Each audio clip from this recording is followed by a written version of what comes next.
Top quality और consistent performance के लिए सिर्फ सिल्वर पंप। टॉप क्वालिटी और कंसिस्टेंट परफॉर्मेंस के लिए सिर्फ सिल्वर पंप, नाम याद रखना। नागपूर पाचपावली परिसरातील ठक्करगाम भागातलं एक झाड वाचवण्यासाठी पर्यावरणवादी सरसावलेले आहे आणि मुंबई उच्च न्यायालयाच्या नागपूर खंडपीठाने सुद्धा हस्तक्षेप केलेला आहे की हे अनेक वर्ष जुनं झाड जर नागपूर महानगरपालिका हस्तांतरित करतो म्हटलं तर हे झाड जगणार का, हा सगळ्यात मोठा प्रश्न आहे।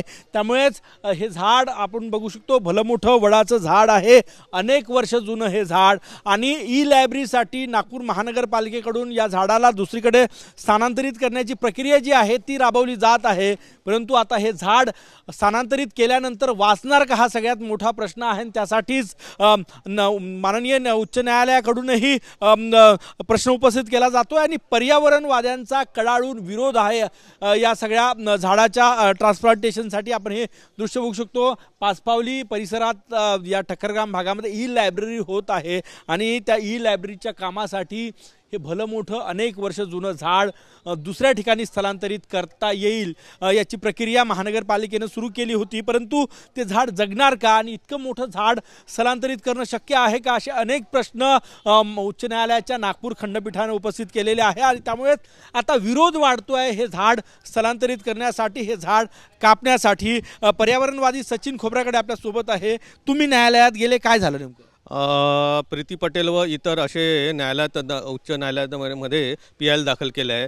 त्यामध्ये आम्ही न्यायालयाला हे दाखवलं की यांनी महानगरपालिकेचे जे वृक्ष प्राधिकरण विभाग आहे त्यांनी DPDCचे एक्झिक्युटिव्ह इंजिनियर महानगरपालिकेचे त्यांना 7 एप्रिलला अनुमती दिली की ह्या झाड ट्रान्सप्लांटची आम्ही तुम्हाला अनुमती देऊ आणि 15 दिवसानंतर तुम्ही हे ट्रान्सप्लांट करा। आणि ह्या 15 दिवसाच्या आतमध्ये माननीय उच्च न्यायालयाच्या निदर्शनात आणून दिलं तर त्या माननीय उच्च न्यायालयाने एकच प्रश्न केलं की आजपर्यंत जे ट्रान्सप्लांट केले किती जगले किती मरले त्याची पूर्ण आम्हाला ॲफिडेविट दाखल करा आणि हा झाड जगेलच याचे पूर्ण मला माहिती द्या।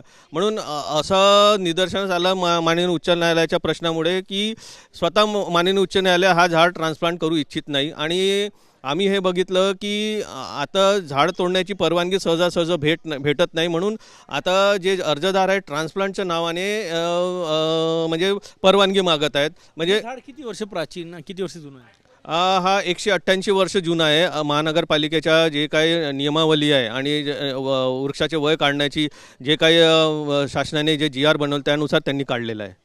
त्याला तुम्ही विरोध करताय? आमचाही विरोध आहे आणि प्रत्यक्षात मी आणि योगिता खान आणि एक आर्किटेक्ट, आमचे ग्रीन आर्किटेक्ट कुणाल तांबुलकर यांनी पण आम्ही तिघांनी ऑब्जेक्शन दाखल केलं होतं प्रत्यक्षामध्ये आणि आम्ही महानगरपालिकेला एक पत्रही दिलं। नक्कीच पर्यावरणवादी विरोध करता या भागातले नागरिक विरोध करतायत की हे अनेक वर्ष जुनं झाड जे आहे ते या ठिकाणी तोडू नये। काही नागरिक म्हणतात की तोडायला पाहिजे, परंतु काही म्हणतात या भागातले की पूजा आम्ही करतो आणि त्यामुळे हे झाड तोडू नये। त्यामुळे या झाडाचं नेमकं काय होणार याकडे सगळ्यांचं लक्ष लागलेलं आहे। कॅमेरामॅन सचिन सयामसह गजानन उमाटे, TV9 मराठी, नागपूर।